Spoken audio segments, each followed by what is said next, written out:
the next few. First of all, Hotel California by the Eagles. Record everybody should own, in my opinion. Hotel California, New Kid in Town, all amazing songs. And Hotel California was actually one of the first classic rock songs that I've listened to after I discovered Pink Floyd, and I wanted to branch out a little, so I searched for a few songs, and this was one that came up. Dire Straits, including Sultans of Swing. Yeah.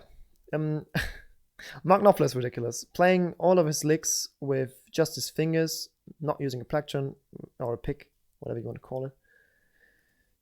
He is a fucking machine on his instrument. And he can sing as well, which is a little bit of unfair. Miles Davis, Kind of Blue. Arguably the best jazz record ever released. Yeah, this is the one that I'm going to throw on when we've got like friends invited, which we can't because it's Corona. But if we do have friends invited, this is the one that I keep running when having dinner or something. Really, really good.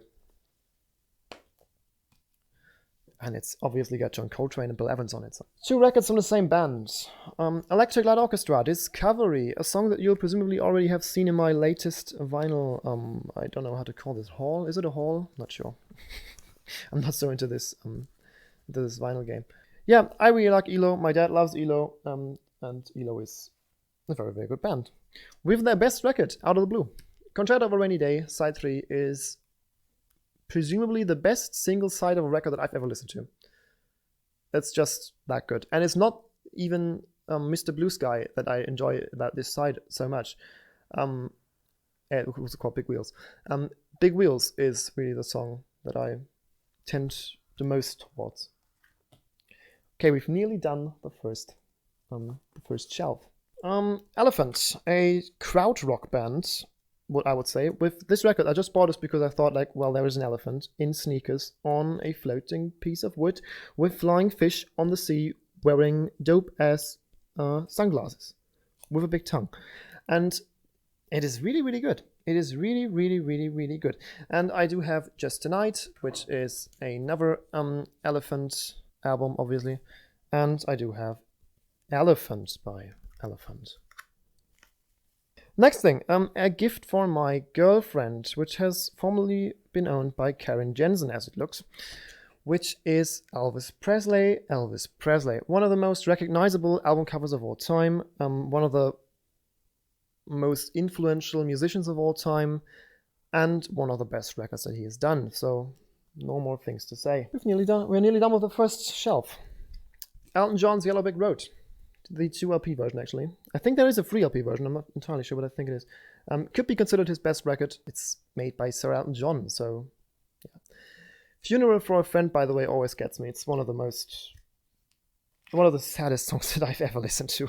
There are just about 2 records more to go, and the next one are 2 that you will not think fit together that well. Which is Pictures at an Exhibition by Emerson, Lake and Palmer. I actually overlooked this thing in a digging crate, and my girlfriend pulled this out and said to me, like, you know what? This looks interesting. She's more of a modern rock listener, even though she's got really into this older music through me as well. And I hold this in my hands. The record looks marvelous in between, and I was like, yeah, definitely we're going to buy this. €1. The next one, you will not have seen this coming. Eminems Recovery. Yeah, Eminems Recovery. Album from 2009, I think. Yes, it is. All right, we've got the first few ready. I'm going to sort this back in, and then we're going to see again. We are back again, and we're going to continue our voyage through my record collection. We'll start with F, I think. I think we've just finished E, which is Falco Free. You maybe do not know Falco, but Falco is the only person to ever get a #1 hit in the American charts with a German song, which is Rock Me Amadeus. Jenny is on here as well, a song about a kidnapped girl which was banned from airplay back in the days, but listen to Falco if you haven't. He was really, really influential. Frampton Comes Alive, Peter Frampton live album. Peter Frampton is a very, very underrated guitarist in my opinion, and an amazing musician. Next one is a German punk band you will not have heard of.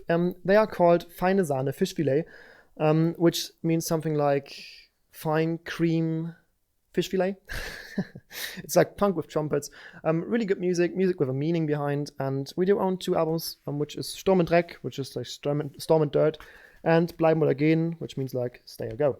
Next one, Fleetwood Mac Rumors. I've already told a story about this particular album, and the story is on the vinyl tag again. It's a sad one, but I really, really love this record. My dad started playing bass because he listened to The Chain and he really liked this dum dum dum dum dum dum dum dum dum dum.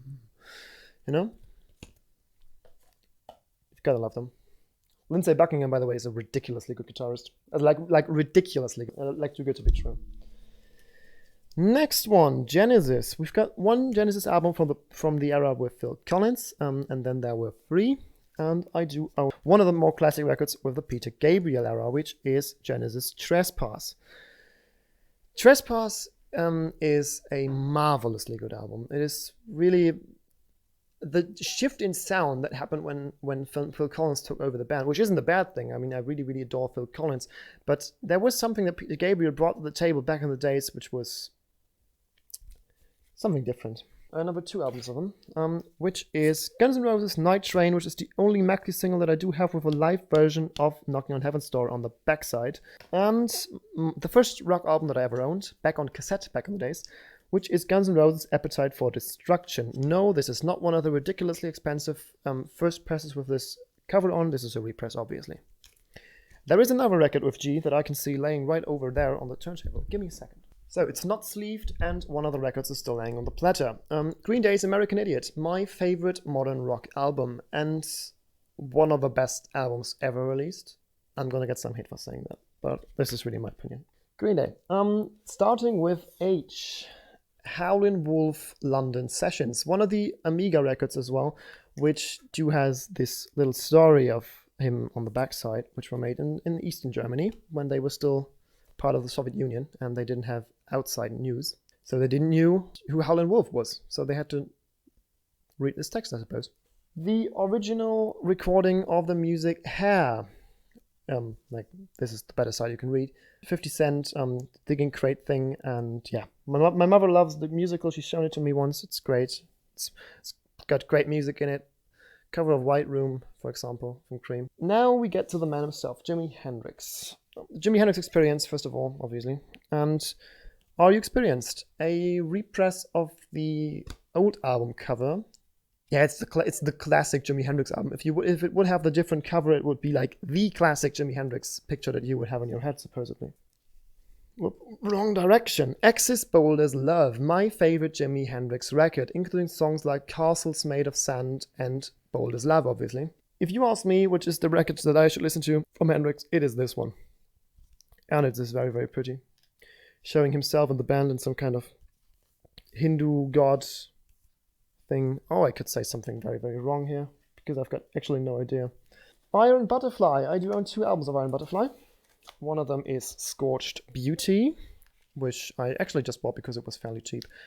And someone cut a piece out of it. I don't know if you can see it, but there is actually a piece cut out of it. I don't know why anyone would do that. But it's a very, very good album. Iron Butterfly, but obviously Iron Butterfly mostly remembered for Inagada da Vida. If you haven't listened to this 17-minute epic, go into it now.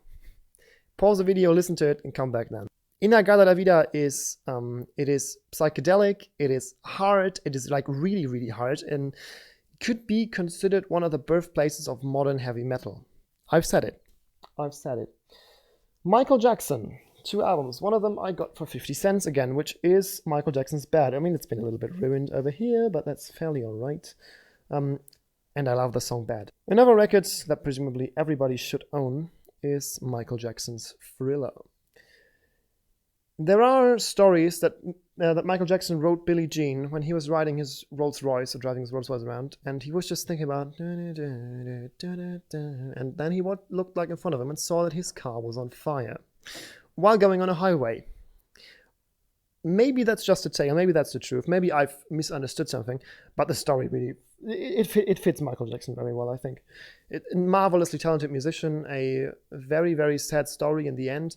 Like I said, a marvelously good musician. Journey with Captured, a live album from Journey. Yeah, you've got to love Journey, and you've got to give Journey a little bit more credit than they actually get. I think they deserve a little bit more credit.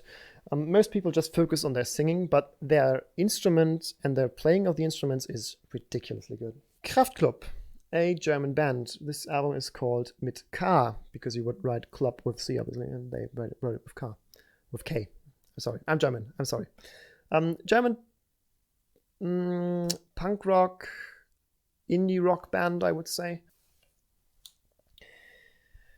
Kansas, Point of No Return. One of the 2 classic Kansas albums, I would say. I mean, it features Dust in the Wind.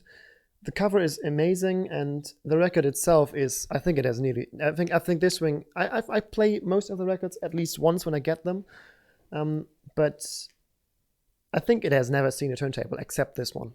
Oh no, there is another Amiga record. Oh, is it? Yes, it is. It is Top of the Kings, obviously, and it's got this little text again on the backside, which tells you everything about the Kings. And it really got me on it. It's got Lola on it. What do we have here? The Killers, Hot Fuzz. A new album. It's got, I think this is the Mr. Brightside one. It is. My girlfriend is a huge The Killers fan. I like them. They are fairly good. My girlfriend really adores them. And this is a very, very good album. Also one that you can really spin on a Friday night. Very, very good. Yeah, now we're talking. Led Zeppelin. We just do own 3 Led Zeppelin albums, and 2 of them are represses, sadly. One of it is In Through the Outdoor, which is a repress. I can show you the cover if you want to know which one it is, because there were different covers, and we kept the sleeve, so that's kind of nice. It is this one, if you can see that. Yeah, good. I think I'm not going to get this back in here, am I? Just giving it a little bit more. Oh, I did. Great, you should be proud of me. Something I usually am not able to. Like, not being proud of me, but getting records back into the sleeves. Led Zeppelin 4. Yeah, this is an original copy, actually. I'm very, very fond of this. It's got Sarah Heaven on it. It's one of the more, I think it's the best known record of them. I wouldn't say it's their best record. I think that is Physical Graffiti, which I would like to find an original copy as well, but I wasn't able until now. But this is still marvelous. And it's one of the first records that we ever bought. And I spent a little bit of money on that.